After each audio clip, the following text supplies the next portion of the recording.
पाकिस्तान तहरीक इंसाफ के कुछ ऐसे लोगों से बात करके जो इस बात पर बड़े नाला हैं, शेयर करने जा रहे हैं। मुझे ना इसमें एक तकलीफ है इस पूरे मामले में। जिस तरह सिर्फ वैसे ही है ना, मरियम साहिबा कहती हैं कि कॉफी का मग पकड़े, इसमें कॉफी पियेंगे। हाँ पियेंगे। उस खत के बाद अब ये खबर आ रही है। तो उन्होंने भी ये कहा था कि पाकिस्तान तहरीक इंसाफ अब टिकट दे।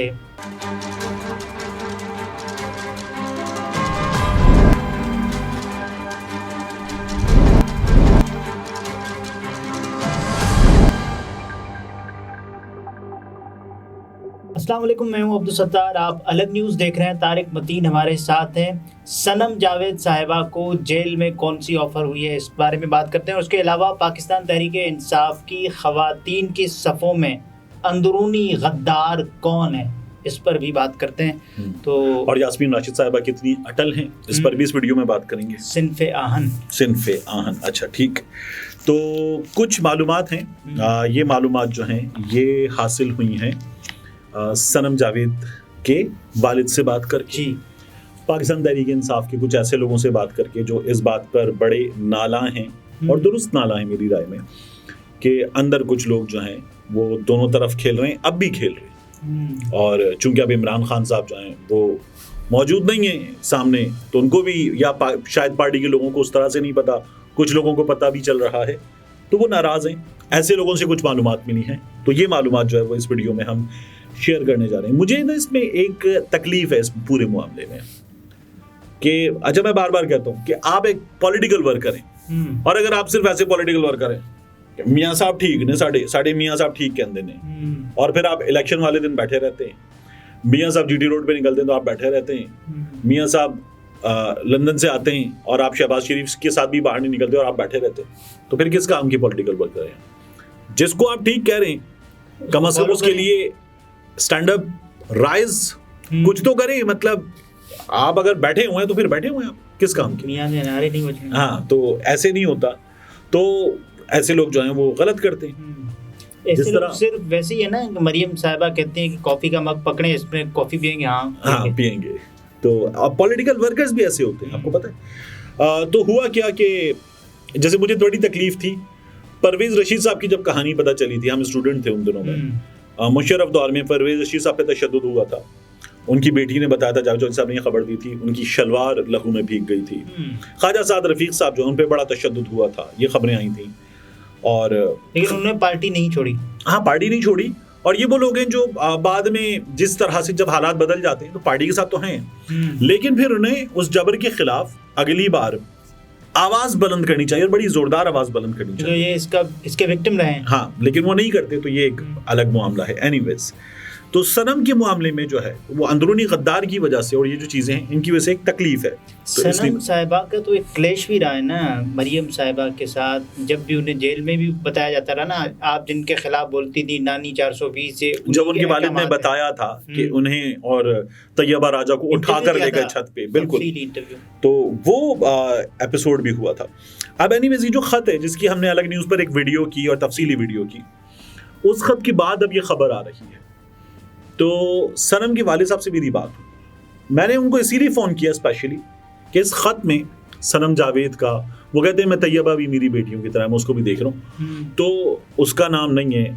तो मैंने कहा क्यों नहीं है? तो फिर उन्होंने कुछ मालूमात दी। उन्होंने कहा सनम को एक बार फिर ऑफ़र हुई है। अच्छा, सनम को ऑफ़र हुई है कि एक, तो इस ऑफ़र का मतलब फिर उनका नाम क्यों नहीं है? सनम ने उस ऑफ़र को मना कर दिया ना, ठुकरा दिया। तो सनम को ऑफ़र हुई है, एक, आप मान जाएं कि आपने जो कुछ किया वो इमरान खान के बहकावे में आकर किया, ये आप ऑन रिकॉर्ड वीडियो पर बयान दे दें, ठीक है। दूसरा, आप पाकिस्तान तहरीक इंसाफ छोड़ दें, ठीक। अच्छा, तीसरा, आप जो है वो पाकिस्तान तहरीक इंसाफ ये सब कुछ कर रही थी, इसमें थी, ये भी मान लें। मरियम साहिबा 9 मई को आपका एक किरदार था, आप उस किरदार पर इजहार निदामत करती हैं, ये बात आप कर लें। सनम से ये कहा गया इलेक्शन। हाँ, और फिर जब ये कहा गया तो सनम ने जो जवाब दिया उसकी बुनियाद पे फिर आगे बात की। तो सनम ने कहा कि मैं पाकिस्तान तहरीक इंसाफ छोड़ूं तब जब मैं पाकिस्तान तहरीक इंसाफ में हूँ। मैं पाकिस्तान तहरीक इंसाफ में नहीं हूँ, मैं इमरान खान की सपोर्टर हूँ, इमरान खान मेरा लीडर है, मैं उसको लीडर मानती हूँ, लेकिन पाकिस्तान तहरीक इंसाफ में बुनियादी रुकनीत होती है ना कि ये कार्ड है, आप मेंबर हैं, मैं तो वो मेंबर भी नहीं हूँ, तो मैं पाकिस्तान तहरीक इंसाफ में नहीं हूँ, ओहदेदार मेंबर कुछ भी नहीं हूँ। दूसरा, उन्होंने कहा कि 9 मई को जो कुछ हुआ, मैंने जो कुछ किया इमरान खान के बहकावे में आकर किया। उन्होंने कहा एक तो इमरान खान का कोई बहकावा, कोई हिदायत, कोई बयान, कोई मुझे डायरेक्शंस वगैरह कुछ नहीं थी। तीसरा, मैंने 9 मई को कुछ भी नहीं किया, मैंने कोई कानून नहीं तोड़ा, मैंने कुछ नहीं किया, साहब खुद ही अंदर थे। ठीक है, तो उन्होंने कहा कि मैंने कुछ नहीं किया। और फिर उसके बाद जो है आप 9 मई को कह रहे हैं कि मैं 9 मई की मजम्मत करती हूँ, मैंने कुछ किया ही नहीं। और 9 मई को जो वहां पर आप बात कर रहे हैं, तो सनम ने उस पर अपना पूरा स्टांस सामने रख दिया। वहां से आगे तो फिर इमरान खान ने क्यों आपको ये कहा कि मरियम के खिलाफ आप इलेक्शन लड़ेंगे, आपको टिकट देंगे, उन्होंने कहा ना, मंसूब हुई इमरान खान साहब से, मंसूब हुई, यानी इमरान खान साहब का भी कोई ऑन रिकॉर्ड के सनम जावेद टिकट नहीं आया। तो उन्होंने कहा कि एक ये वहां से चीजें सामने आई हैं, दूसरा मेरा लीडर है, वो मुझे अगर कहेगा कि इमरान खान के खिलाफ इलेक्शन, वो मरियम के खिलाफ इलेक्शन लड़ लो, तो मैं लड़ लूंगी, फिर मैं लबैक कहूंगी। मैं निकली बाहर तो फिर मैं भरपूर इलेक्शन लड़ूंगी। और सनम के वालिद भी कहते हैं कि मैं अपनी बेटी की, हालांकि वो पीपल्स पार्टी को सपोर्ट करते हैं नजरियाती तौर पर, लेकिन वो कहते हैं कि मैं अपनी बेटी की एक बाप होने के नाते भरपूर कैंपेन भी चलाऊंगा। तो सनम कहती है मैं इलेक्शन लड़ लूंगी, भरपूर लड़ूंगी। अच्छा, उन्होंने भी ये कहा था कि पाकिस्तान तहरीक इंसाफ अब टिकट दे सनम साहिबा को। बिल्कुल, तो वो कहती है भरपूर इलेक्शन लड़ूंगी, और अगर मैं जेल में हुई तो मैं जेल से इलेक्शन लड़ूंगी मरियम के खिलाफ, और मैं जीत के दिखाऊंगी। ठीक है, तो उन्होंने कहा वो उनका फैसला है, मैंने तो टिकट मांगा भी नहीं है। दूसरा, सनम ने कहा कि मैंने कुछ किया नहीं है, तो ये उसने अपना पूरा जवाब सनम जावेद ने दे दिया। अच्छा, इसका मतलब फिर खत में जिनके नाम है तो उन्होंने फिर ऑफर्स कबूल कर ली। देखिए, मैंने अपने यूट्यूब चैनल पर इस पर जो वीडियो की है उसमें मैंने एक जुमला कहा है, वो जुमला मैं यहाँ पर भी दोहरा देता हूँ। इस खत में इन तमाम खवातीन ने क्या किया है, एक अदद अर्ज़दाश्त, एक गुजारिश रखी है, ह्यूमन ग्राउंड्स पर भी रखी है, ठीक है, कंपैशनेट एंड ह्यूमन ग्राउंड्स।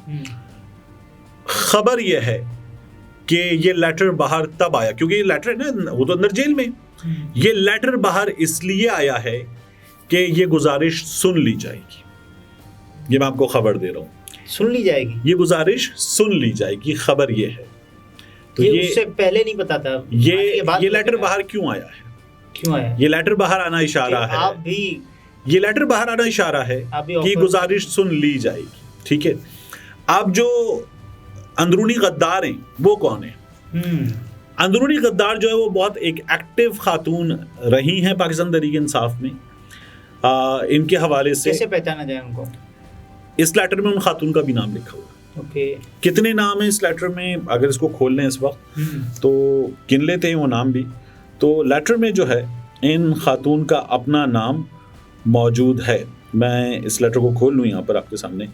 इस लेटर के जो दूसरा हिस्सा है उसमें नाम है 1 2 3 4 5 नाम है टोटल, और पहले हिस्से में इसके 3 नाम है जी, ठीक 8 नाम है। इन 8 में वो खातून भी शामिल है। ओके, अब मैं उनका नाम यहाँ पर, चूंकि मुझे जिन्होंने इन्फॉर्मेशन दी है उन्होंने ये कहा है कि ये इन्फॉर्मेशन नहीं, आपको इनका नाम नहीं देना। सही है, ठीक है, तो इसलिए मैं ये नाम जो, उन्होंने कहा हम अंदर इस मामले को देख रहे हैं, हम पार्टी में बात भी कर लेंगे, बता भी देंगे, लेकिन आपको ये नाम नहीं देना। ठीक हो गया। तो मैंने कहा ठीक, उन्होंने इसी शर्त पे मुझे ये इन्फॉर्मेशन दी है। तो ये मामला है। सनम जावेद से इन खातून ने खुद बाकायदा तौर पर बात की। ठीक है, अब ये जो खवातीन है, ये जो लेटर में है, ये बाहर, सनम जावेद का मामला ज्यादा शदीद है। कुछ लोगों के लिए सनम जावेद ज्यादा नफरत की वजह है, ठीक, तो कुछ सियासी लोगों के लिए तो सनम जावेद का मामला जो है वो ज्यादा शदीद है। अब यहाँ पर ये जो खवातीन बाहर आएंगी और आ जाए इंशाल्लाह, ये बाहर आकर क्या करती हैं हमें पता चलेगा, लेकिन खबर ये की गुजारिश सुन ली जाएगी इनकी, वो ये अंदर रहेंगी। सनम जावेद साहिबा को कहा गया है, ये जुमला कहा गया है, उनके वालिद ने बताया कि फिर आप अंदर रहेंगी। ओके, उनको ये जुमला कहा गया है। यास्मीन राशिद साहिबा का नाम है इसमें नहीं, यास्मीन राशिद साहिबा को देखिए और आप इन तमाम लोगों को देखिए, इनकी उम्रें तो देखिए। इसका मतलब फिर दीगर लोगों को भी आप कह रहे हैं कि उन्होंने भी ऑफर्स कबूल किए? मैं भी ये नहीं कह रहा कि इन्होंने ऑफर कबूल की है। इन लोगों ने या यूं समझ लीजिए कि इन्होंने आगे जाकर अपनी पॉलिटिकल फैसले के हवाले से कुछ चीज़ें तय कर ली हैं, बताएंगे, एक्टिव होंगे नहीं होंगे, कितना होंगे, क्या करेंगे, बाहर आकर कुछ इशारे आगे दे दिए हैं। नहीं, लेकिन फिर आप इस खत को नहीं समझते कि ये उसूली बुनियाद पर ये खत लिखा गया है? ये तो फिर एक ऑफर्स का ही नतीजा है। ये खत जो है कंप्रोमाइज्ड एक ऐलान है। ओके नाज़रीन, तारिक मतीन थे, गुफ्तगू अपने मुलाहिज़ा फरमाई। इजाज़त दीजिए, अल्लाह हाफ़िज़।